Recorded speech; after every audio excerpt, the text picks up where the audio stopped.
Ayer fue 24 de marzo y hubo una enorme y masiva movilización tanto en la ciudad de Buenos Aires como en muchos lugares del país para sostener, como todos los años, el proceso de memoria, verdad y justicia y para decir nunca más.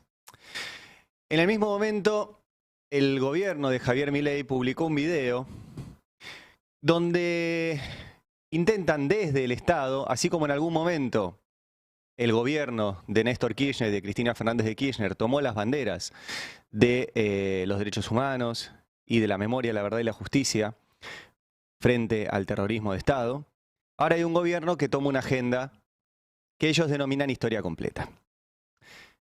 ¿A qué llaman historia completa?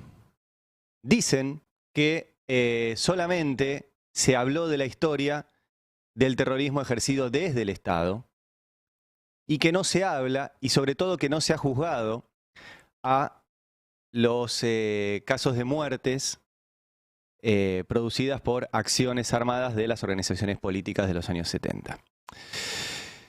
Ese dispositivo existe hace mucho, no es algo nuevo, pero era marginal en la discusión pública, política, y obviamente no estaba en la Casa de Gobierno. Y hoy, no solo no es marginal en términos de la discusión mediática, los horarios de prime time están poblados por gente como Eduardo Feynman, que sostiene esto hace muchos años, sino que están en la Casa de Gobierno. Yo no creo que el 56% de la población argentina esté de acuerdo con los secuestros, con las torturas, con el robo de bebés, con las violaciones a mujeres en centros clandestinos de detención. Pero ese discurso fue traficado en medio de una elección donde se discutía mucho más el bolsillo y la situación económica que esto que era explícito, en lo que decían. Ahora, yo sé que va a ser provocador y sé que va tal vez a molestar, pero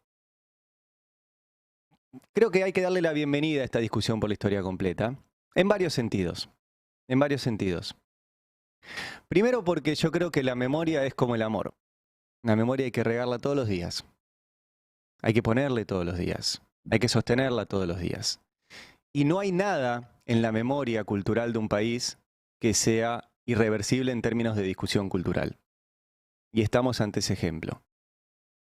Después de 40 años de democracia, donde tuvimos a las madres, a las abuelas, a los hijos, el juicio a las juntas, en el medio también una ola hacia atrás, como fueron los indultos y las leyes de impunidad. Pero después, hace 20 años, tuvimos el proceso de memoria, verdad y justicia, la nulidad de las leyes de impunidad, los juicios, sobre todo a los militares. Pero aún así, miren el punto en el que estamos. Y yo creo que hay que hacernos un poco cargo de que hay que sostener y hay que volver a dar esa discusión y hay que regarle esa memoria todos los días. No simplemente decir, no lo puedo creer, qué barbaridad, mirá las cosas que dicen. Bueno, hay que volver a mostrar los documentos, hay que volver a mostrar las historias, hay que volver a hablar de lo que sucedió. Y hay que regar esa memoria para que se entienda que todos los días tenemos que decir que fueron 30.000, no solo los 24 de marzo. Y tenemos que explicarlo y que tenemos que dar esa discusión. No está saldada. Y no va a estar saldada nunca. Y puede haber retrocesos como este en el cual nos muestra que no estaba saldada. Entonces, bienvenido primero en ese término, que nos mueva un poquito la estantería y que nos mueva un poquito la comodidad, sobre todo las nuevas generaciones. Porque nosotros nos vamos a tener que hacer cargo, en nuestro caso desde el periodismo, y en el caso de la dirigencia política desde su lugar, y en el caso de los organismos de derechos humanos, se van a hacer cargo los hijos y los nietes, que también ayer estaban en la movilización. Bienvenida también la historia completa, porque yo quiero la historia completa. Pero la historia completa es, por ejemplo, rompan los pactos de silencio. Entreguen las listas. Videla, en este libro que les muestro acá, es el libro El Dictador, de María Sebane y Vicente Muleiro, al inicio del capítulo 5, reconoce que no podían fusilar porque la sociedad argentina no se hubiera bancado los fusilamientos públicos, por ende reconoce que la sociedad argentina no apoyaba lo que hicieron. Por eso lo tuvieron que hacer de forma clandestina para implantar el terror y que en algún momento discutieron, y lo dice en este libro Videla, discutieron mostrar las listas. Yo quiero la historia completa, entreguen las listas. Entreguen las listas de los bebés que seguimos buscando. Porque la historia va a estar incompleta mientras tengamos 400 hombres y mujeres que no saben su identidad. La historia está incompleta por eso. No porque no hablemos de lo que hicieron las organizaciones armadas. Ayer el gobierno emitió un video con un caso, el caso de la familia Viola, un caso terrible, de un ataque a un militar, Viola, que estaba con sus 2 hijas en el auto, y en ese ataque murió el militar y murió una de sus hijas de 3 años. El hecho es terrible. Pero ese hecho fue juzgado en el año 1979, y los dirigentes de esa organización, del PRT, hicieron un mea culpa sobre esa situación, y el propio Enrique Correrán Merlo, uno de los pocos sobrevivientes de la conducción del PRT, dijo que había sido una barbaridad. No mantuvo un pacto de silencio sobre eso.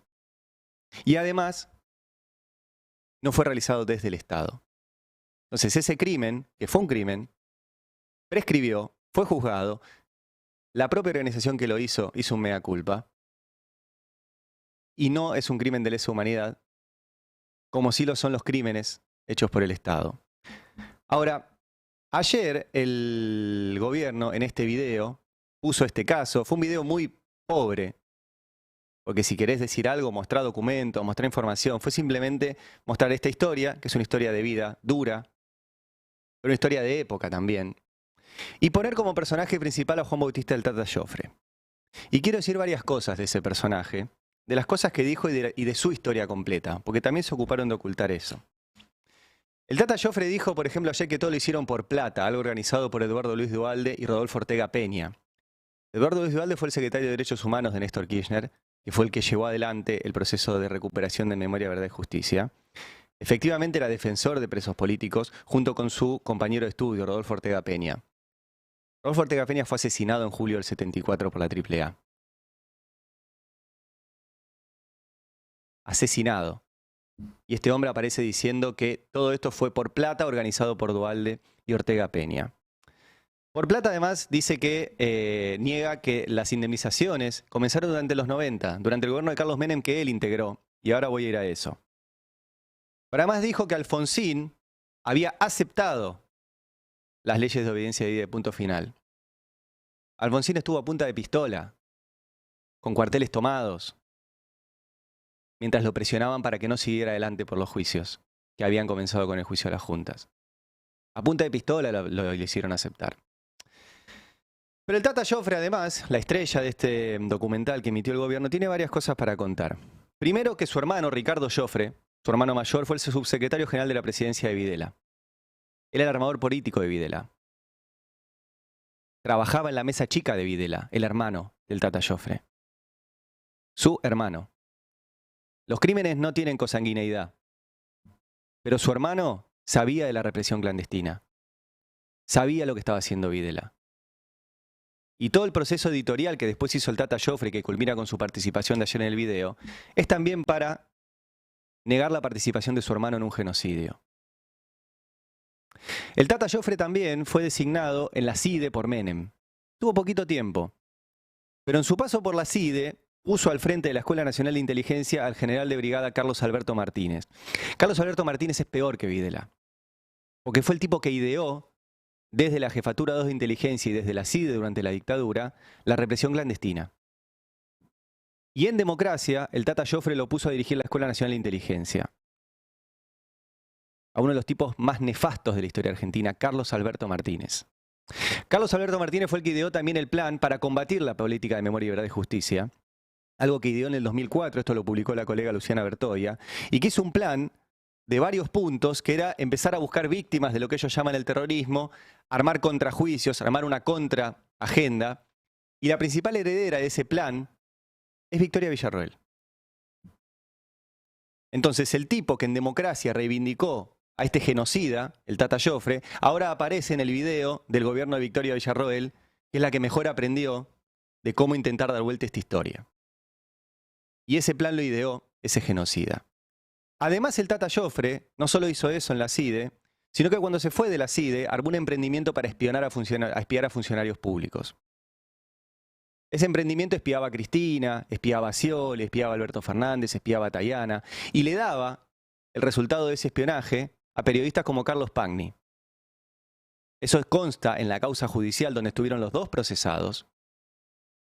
Y el caso llegó hasta la corte, y cuando estaba en la corte, asumió Mauricio Macri, y la jueza que los había procesado, que es la jueza Sandra Arroyo Salgado, como en ese momento estaba enojada, porque es la ex esposa de Nisman, dijo, ay no, en la hoja número 1 de mi investigación, que yo los procesé, hay un error, quedan todos libres. Entonces, ese es el personaje. Hermano de un genocida, autor de libros, como dice en el documental, basados en los archivos que se robó de la CIDE del batallón 601. Ya que se robó tantos archivos el Tata Joffre, ¿no tiene las listas de las que hablaba Videla? Porque Videla dijo que había listas. ¿El Tata Joffre no tiene esas listas? Ese es el personaje.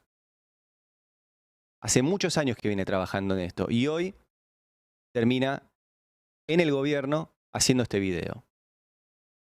Por eso digo bienvenida. Yo sé que algunos se van a molestar, pero que vengan y lo discutamos. Y nosotros tenemos que sostener, como en el amor, todos los días. Regar esa memoria. Regar esa memoria. Y si la quieren completa, vamos a hacerla completa. Díganos dónde están los bebés robados. Díganos dónde están los cuerpos. Díganos dónde están los desaparecidos. Juzguemos a los empresarios. Y ahí sí va a ser completa.